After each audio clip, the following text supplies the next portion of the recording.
그간 안녕하셨습니까? 너무 반갑고, 저는 솔직히 말해서 진짜 친정에 온 기분입니다.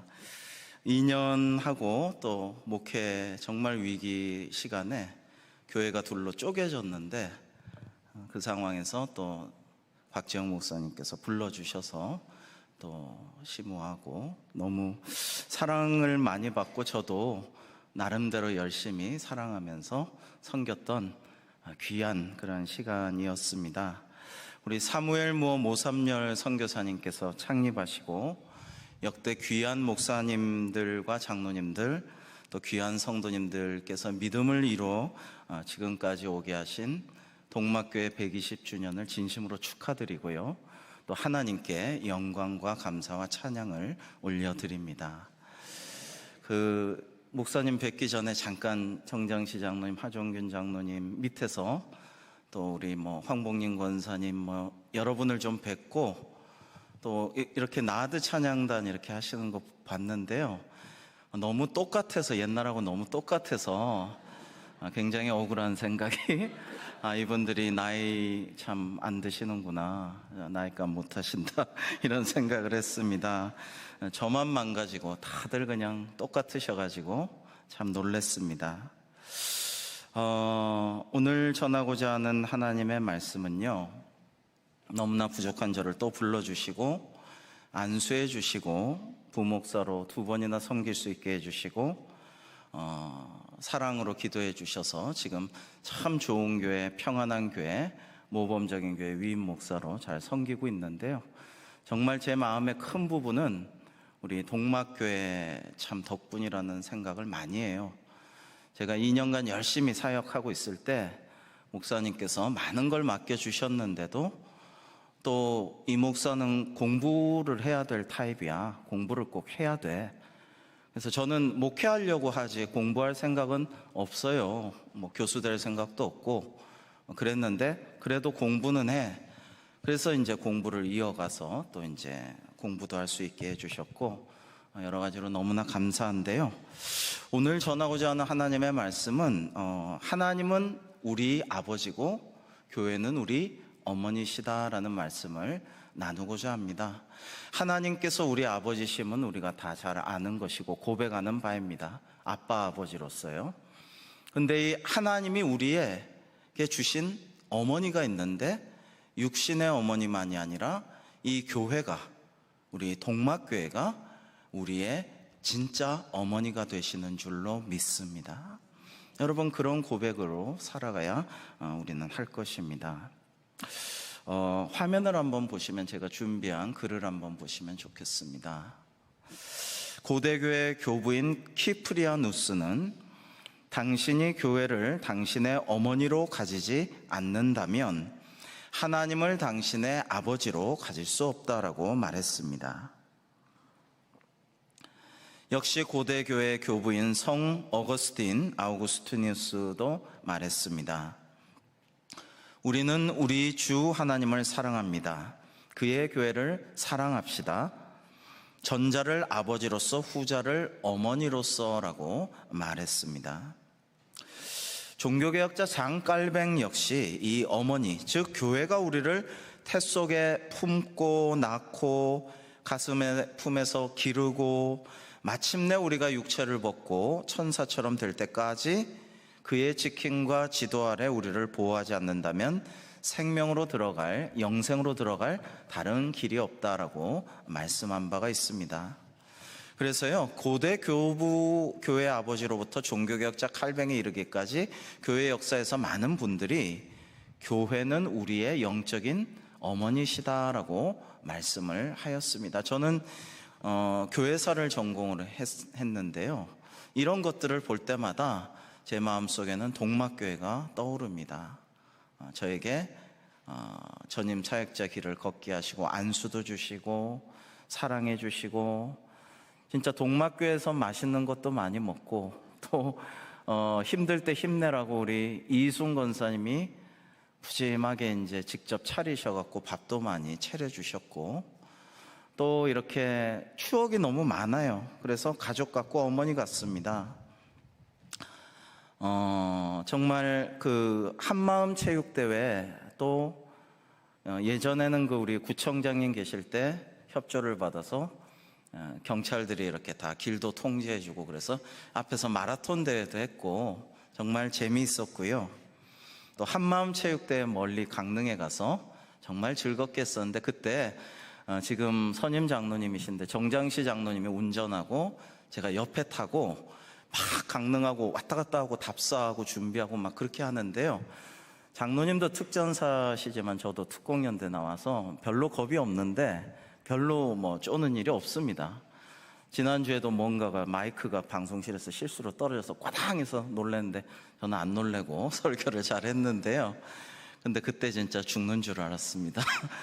정장시 장로님이 어찌나 무시무시하게 몰던지 그 어떤 바이킹보다도 무섭게 그렇게 운전을 해주셨는데요. 그런저런 추억들이 참 많습니다. 지난 주일 그러니까 3일 전에 산부 예배 때 저희 가족의 새 가족으로 저희 교회에 왔다가 청년부 찬양팀을 열심히 하다가 갑자기 결혼하러 미국으로 간 한 자매가 한 2년 만에 돌아왔어요. 그래서 아기를 축복 기도 해달래서 여러 성도님들 앞에서 산부 기도회 시간에 이제 산부 예배 때 아기를 축복 기도를 해 주었습니다. 그러면서 생각했어요. 세상에서는 사회복지의 개념을 요람에서 무덤으로 이런 이야기를 하는데 교회는 그거보다 훨씬 더 하구나. 즉 지금 이 안고 축복해주고 기도해준 이 아기가 태어나기 전에 엄마를 전도했거든요. 청년부에서 청년부 정착하고 찬양팀도 잘 우리 아들처럼 섬기고 열심히 하다가 결혼하게 돼서 미국 갔는데 또 미국에서 잠깐 국내 온 동안에 돌맛 지난 아기를 축복해달라고 기도해 주었어요. 그 아기를 위해서 우리는 계속 미국에 가도 기도할 것이고 그 아기가 장성해서 또 우리 교회로 돌아오면은 잘 돌보고 섬기고 양육하고 제자화하고 나중에 장례까지 다 치러줄 거예요. 그러니까 요람에서 무덤보다 교회가 하는 것은 차원이 틀려요. 그러니까 진짜 육신의 어머니보다 할머니보다 교회가 진짜 하나님을 아버지로 모신 우리의 어머니인 줄로 믿습니다. 우리 동막교회가 저와 여러분의 우리의 어머니이신 거예요. 연세가 좀 많습니다. 120년 되신 어머니, 할머니시지만 우리의 어머니셔요. 그 사랑, 교회의 사랑, 우리를 향한 기도와 사랑은 참 끝이 없다, 한이 없다 이런 생각을 하였습니다. 두 번째로 오늘 말씀에서 우리는 부모를 공경하고 순종합시다 라는 말씀을 하나님 말씀으로부터 나누고자 합니다. 이 에베소서는 주후 62년에 사도 바울이 로마에서 에베소와 주변 지역에 있는 여러 교회 사람들에게 써 보낸 편지죠. 근데 오늘 본문 보시면 1절에 자녀들아 주 안에서 너희 부모에게 순종하라 이것이 옳으니라 라고 했습니다. 근데 이 원문의 의미는 왜냐하면 이것이 옳기 때문에 내가 말한다 라는 것인데요. 사도 바울의 인간적 개인적 판단으로 옳다 하는 게 아니라 하나님의 마음에 하나님의 뜻에 이것이 옳음으로 부모에게 순종해야 한다. 주 안에서 순종하라 이렇게 말씀하신 것입니다. 우리 2절과 3절은 같이 한번 읽어보실까요? 2절과 3절입니다. 공경하라 이것은 약속이 있는 첫 계명이니 아멘. 이것은 이 신명기 5장 비롯한 이 출애굽기에 나오는 10계명에서 나온 말씀이죠. 하나님께서 명하신 대로 내 부모를 공경하면 네가 네게 준 하나님의 네게 준 땅에서 생명이 길고 복을 누리리라. 이 말씀대로 이 신약에서 사도 바울이 말씀하신 것인데요. 여러분 이 동막교회처럼 120년 된 역사가 깊은 좋은 아름다운 귀한 교회에서 많이 경험하실 것입니다. 저도 목회를 하다 보니까요. 저희 외가 쪽도 좀 그런 것이 있습니다만은 목회를 하다 보니까 많이 그런 경험을 하게 돼요. 뭐냐면 부모님을 공경하고 순종하고 사랑하고 신방 가다 보면 그런 얘기도 들어요. 시어머니 어쩌면 그때 그렇게 나를 그렇게 힘들게 하고 그렇게 괴롭히셨나, 지금 돌아보면 참 기가 막힌다. 이제 그거는 하소연이지만 그럼에도 불구하고 시어머니를 너무 공경하고 순종하고 섬겼어요. 그렇게 하니까 다 자손들까지 복을 받고 잘 되더라. 그런 것을 목회하면서 많이 보게 됩니다. 여러분이 10계명 중에 4계명은, 처음 4계명은 하나님께 대한 계명이고 6에서 10계명까지는 이웃에 대한 계명인데, 그 중간에 5계명, 딱 중앙에 있는 게 부모님에 대한 계명이죠. 즉 창조주이신 하나님을 대신하여 우리에게 생명 주시고 양육하시고 사랑 주시고 희생하신 그 부모님에 대한 계명이 하나님께 대한 계명과 이웃에 대한 계명 딱 중간에 5계명으로 자리하고 있습니다. 그러므로 우리는 하나님의 대리자이신 부모님을 공경하고 순종해야 할 줄로 믿습니다. 마침 오늘이 어버이날인데요, 제가 오면서 설교 준비를 오늘 해가지고 왔는데 그런 생각이 들었어요. 2008년에 제가 다시 동막교회를 열심히 섬길 때에 우리 곽재영 목사님께서 또 정교인 수련회 할 때에 그런 위임을 해주셔서 제가 강사를 알아보다가 그 당시에 포항 효자교회에 계신 이하준 목사님을 추천했는데 당회에서 받아주셔서 정교인 수련회 강사님으로 오셨습니다. 2년 전에 신촌교회 부임하신 우리 이하준 목사님이셨죠.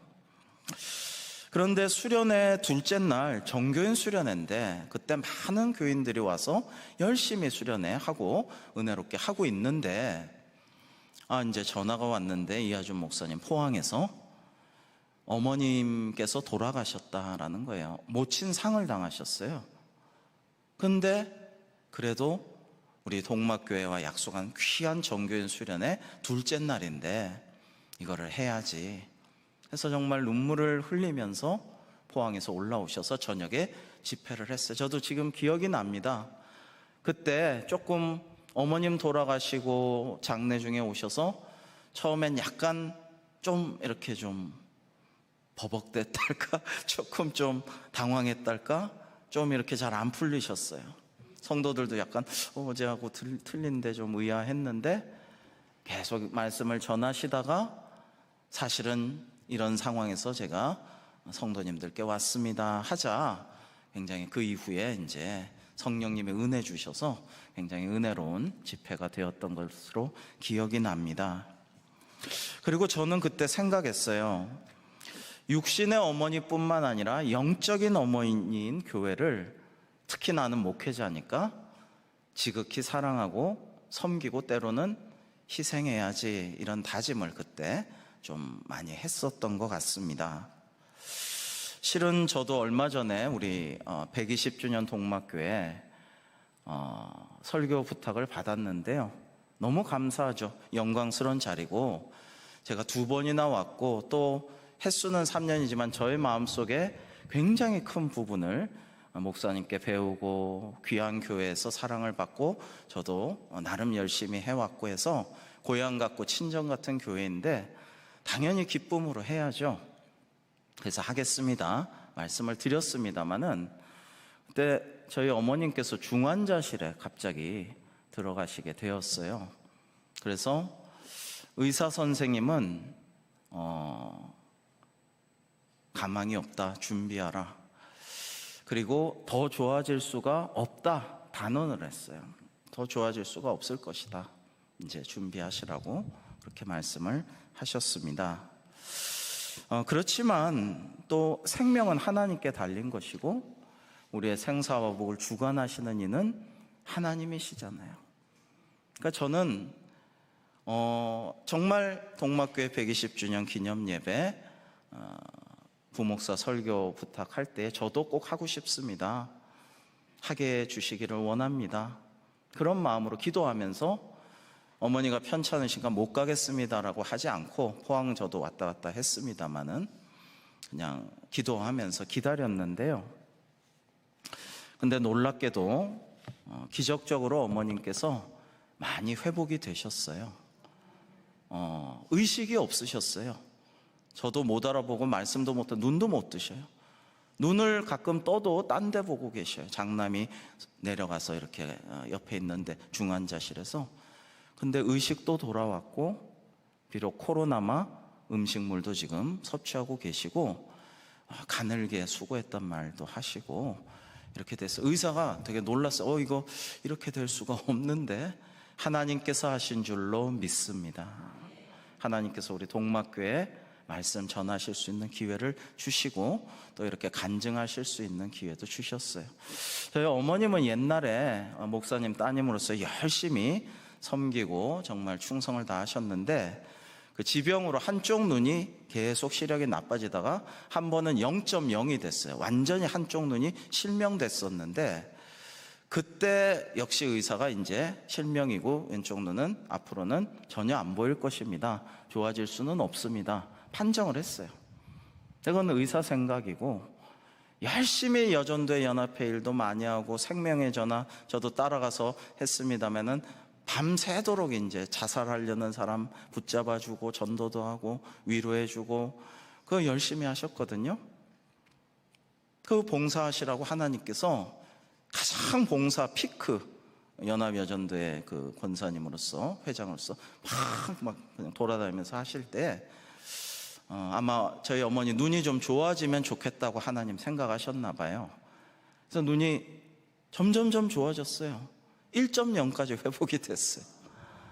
안과 의사가 이거는 기적이다, 이거 설명을 할 수가 없다, 그런 적도 있으셔요. 즉 하나님께서 우리에게 무엇이든 원하시면 기적을 베푸시고 우리를 사용하실 줄로 믿습니다. 여러분, 그래서 정말 기도한 대로 하나님께서 이렇게 설교할 수 있게, 간증할 수 있게 해주셔서 너무나도 감사하고 주님께 영광을 돌려드립니다. 세 번째로, 부모는 주님의 교훈과 훈계로 양육합시다라는 말씀을 오늘 말씀을 통해서 나누고자 합니다. 부모는 자녀들로부터 공경과 순종을 받아야 하지만 해야 할 일도 있죠. 그것은 자녀를 노엽게 하지 말고 오직 주의 교훈과 훈계로 양육하라라는 의무입니다. 오늘 4절 말씀 같이 한번 읽어보실까요? 4절입니다. 시작. 또 아비들아, 너희 자녀를. 아멘. 자, 여기서 아비만 언급한 것은 아버지가 교육에 책임 있는 가장이라 그런 것이지 부모가 다 그렇게 해야 된다는 말씀이겠죠. 너희 자녀를 노엽게 하지 말고라는 것은 그 자신의 뜻대로 라떼는 그러고 옛날에는 이렇고 아빠의 경험으로서는 엄마 생각에는 이것을 너무 강조해서 아이들이 스트레스 받고 힘들게 하고, 또 내 자식이니까 라고 그렇게 내 마음대로 하지 말고 뭐예요? 오직 주의 교훈과 훈계로 양육하라. 이게 부모의 도리라고 말씀하고 계시는 것입니다. 여러분, 부모는 주님께서 가르쳐 주신 교훈과 훈계로 양육할 책임이 있는 것입니다. 다른 뭘로 하라고 하신 말씀은 없어요. 오직 주님의 하나님의 교훈과 훈계로, 성경 말씀으로 주님의 뜻대로 양육하고 잘 교훈하고 훈계해라라고 말씀하고 있습니다. 교훈은 디시플린이라고 하죠. 훈련이나 체벌을 동반한 책망이고, 훈계는 말로 하는 레슨, 교훈, 교정, 이런 것입니다. 부모는 이런 교훈과 훈계를 통해 그리스도인다운 행동 양식을 가르쳐서 자녀들이 그리스도 주님 안에서 성숙하고 제자화할 수 있도록 인도해야겠죠. 그런데 우리 부모님들께서 주의할 점은 내 생각, 내 경험과 내 마음을 따라서 교훈하거나 훈계하지 말고 오직 주님의 뜻, 주님의 말씀에 따라 하라라고 말씀하고 계시는 것입니다. 얼마 전에 제가 들은 실화인데요, 어느 어린이집 할머니 조리사가 계신데 이분이 조리하면 아이들이 밥을 엄청 잘 먹는다는 거예요. 엄청 밥을 잘 먹어요. 그래서 이 할머니는 굉장히 자부심이 가득하시답니다. 근데 사실은 이분의 음식이 많이 짜요. 짜가지고 애들이 밥을 많이 먹는다는 것입니다. 네, 저도 듣고 웃었습니다. 근데 이 할머니가 문제는 다른 분들 어린이집 원장님한테 그냥 선생님한테 주변 조리사한테 이웃한 계속 자랑하는 거예요. 내가 밥을 해주면 우리 애들이 그렇게 밥을 많이 먹어.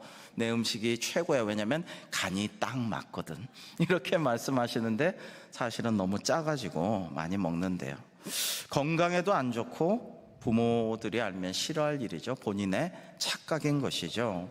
즉 자기 경험, 자기 생각만 과신하면 안 돼요. 그게 아니고 오직 주님의 말씀과 뜻대로 주의 교훈과 훈계로 양육하라라고 말씀하십니다. 여러분, 제가 목회하면서 또 신학을 연구하고 교회사를 공부하면서 정말 확신하게 된 게 있어요. 그것은 성경에 모든 답이 있다라는 것입니다. 지금의 모든 위기도요, 우리 민족의 위기도, 이 나라의 위기도, 경제 안보의 위기도, 정치적인 문제도, 모든 문제가요 성경대로 하면은 돼요. 다 풀려요.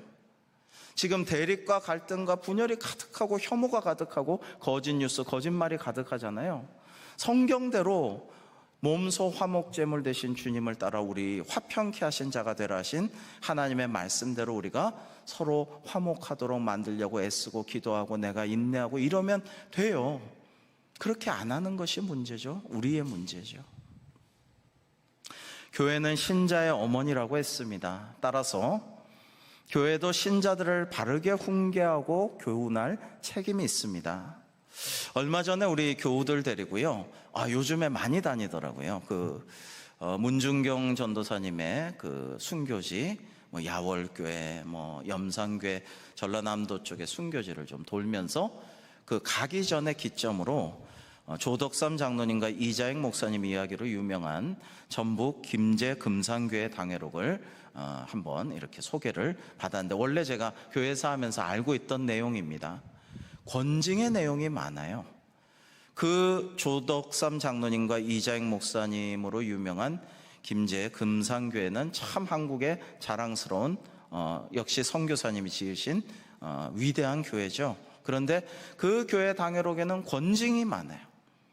그러니까 성도들이 잘못하고 실수하고 정말 책망받을 일을 하면 훈계하고 교훈하고, 그래도 말 안 들으면 벌을 주고, 그런 기록이 많다는 거예요. 그러나 그것을 달게 받아들이고 또 부끄럽지만 그것을 참고 인내하고 벌을 받고, 수찬 정치다 하면은 성찬식에 못 나오고, 성찬식 나는 가야 되는데 너무 안타깝다 하지만은 가지 못하고 눈물 흘리고 참여하고 회개해서 다시 나오고, 이렇게 순종한 사람들이 다 또 복을 받게 되었음을 알 수가 있습니다. 오늘날은 그렇게 하지 않죠. 교회가, 당회가 가르쳐주고 책벌하고 권징하고 이렇게 하지 않습니다. 그러면 다른 교회 가지 교회가 여기뿐인가, 이런 세태 속에서 권위와 질서가 세워지지 않고 너무나 자기 마음대로 하는 와중에 교회는 위기를 맞이하고 있는 것이죠. 오늘은 어버이날인데요, 어르신의 이야기를 하나 들은 게 있는데 제가 좀 소개를 해드리겠습니다. 먼저 화면에 어머니의 편지를 한번 보시겠습니다.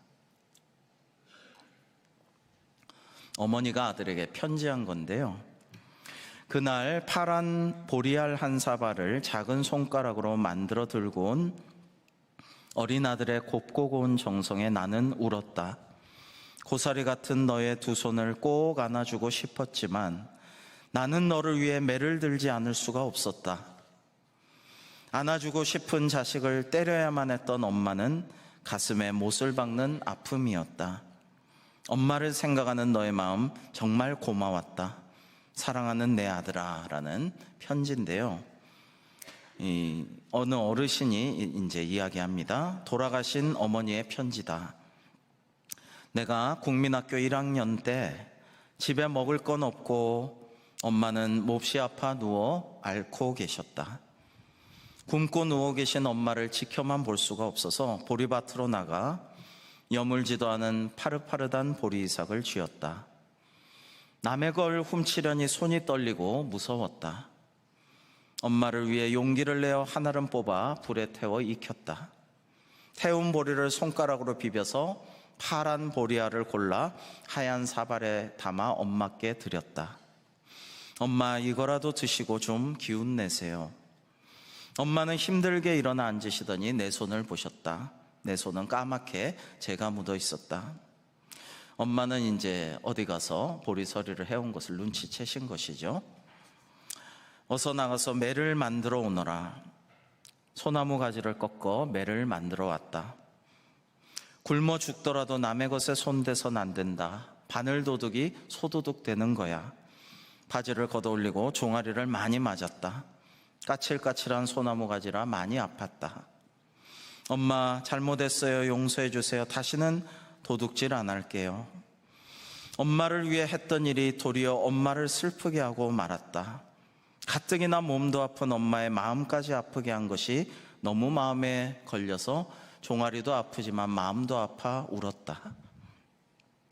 이대로 사발채로 들고 가서 이 보리를 보이고 밭주인에게 사죄하고 오너라 라고 말씀하신 어머니의 말씀대로 사발에 눈물을 뚝뚝 흘리면서 친구네 집으로 가서 마당에 무릎을 꿇고 빌었다. 친구 엄마는 깜짝 놀라 달려나와 사죄하는 내게 무슨 일이냐고 하셔서 자초지종을 말씀드렸더니 내 종아리부터 보시고는 친구 엄마는 나를 안고 우셨다. 이 어린 자식이 무슨 죄야. 가난이 죄지. 너희 엄마도 참. 친구 엄마는 눈물을 닦으시며 보리알 사발에 쑥개떡을 담아 주셨다. 아픈 네 엄마 밥은 내가 만들어서 갖다 드릴 테니 너는 걱정 말고 이 떡이나 먹어라. 그래서 나도 그날 배고픈 참에 쑥떡을 맛있게 먹었다. 이런 이야기입니다. 잠언 22장 6절에 보시면 아이에게 올바른 길을 가르쳐 주라. 그러면 늙어서도 그 길을 떠나지 않을 것이다 라고 했는데요. 여러분, 오늘 하나님의 말씀 본문이 이 이야기에 다 들어있는 것 같아서 제가 소개를 해드렸습니다. 주 안에서 부모를 공경하는 그런 자녀의 모습, 순종하는 모습, 그리고 또 부모는 자녀를 잘 양육하고 교훈하고 훈계하는 그런 모습이 들어있는 것으로 느껴졌습니다.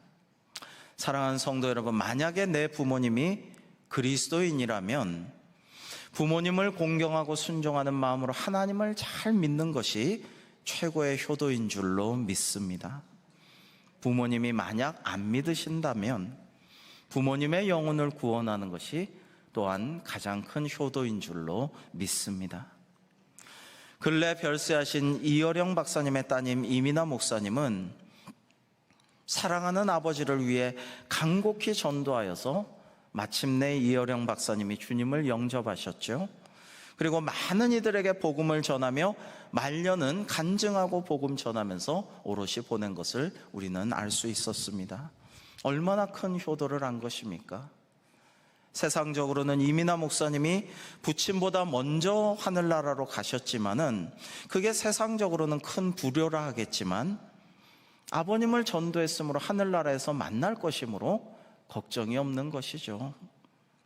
따님도 참 수고하고 잘하셨지만 아버님 이어령 박사님도 사랑하는 딸을 섭섭지 않게, 노엽지 않게, 마음 아프지 않게 하기 위해서 그 딸의 전도를 받아들였어요. 평생 성경은 많이 읽고 인용하고 연구했지만 지성에서 영성으로라는 그분의 첫 신앙서적 이름대로 지성에서 영성으로 갈 수 있었던 것은 따님의 마음을 받아들였기에 전도가 가능했던 것이죠. 그래서 하나님 사랑과 부모님 사랑은 함께 같이 가는 것이라는 것을 믿습니다. 눈에 보이는 부모님을 경외할 줄 아는 이가 보이지 않는 하나님을 경외할 수 있는 것이죠. 사랑하는 동막교회 성도 여러분, 하나님은 우리의 아빠, 아버지가 되시고 교회는 우리의 어머니이신 줄로 믿습니다. 교회는 우리를 낳아주고 길러주고 사랑하고 희생하고 헌신하고 때로는 매를 들기도 하고 훈육하는 영적 기관입니다. 아니, 사실은 우리가 낳아진 어머니의 몸이죠. 우리는 주님을 머리로 하고 한 피바다 한 몸 이룬 한 가족입니다. 참으로 귀하고 자랑스러운 120주년을 맞이한 동막교회가 앞으로도 계속 아버지 하나님과 어머니 교회를 사랑하고 공경하고 순종하며, 또 가정에서도 부모님을 공경하고 순종하며, 또 부모님들은 우리의 자녀손들을 주님의 말씀으로만 잘 훈계하고 교훈하고 양육하여서 하나님께 앞으로도 큰 영광을 돌려드리는 우리 동막교회가 되기를 주님의 이름으로 축복합니다. 기도하겠습니다. 하나님 아버지, 감사합니다. 부족한 종을 또다시 거룩하고 존귀한 주님의 교회 동막교회 강단에 세우사 하나님의 귀한 말씀을 대언케 하시니 감사합니다. 모든 영광 주님 홀로 받아 주옵시고, 이제 동막교회 계속하여 지금까지와 같이 앞으로도 영원토록 하나님을 아빠 아버지로 섬기고, 또 이 동막교회를 어머니로 섬겨 하나님께 칭찬받고 하늘의 상급이 가득한 동막교회가 되게 하여 주시옵소서. 예수님의 이름으로 기도하옵나이다. 아멘.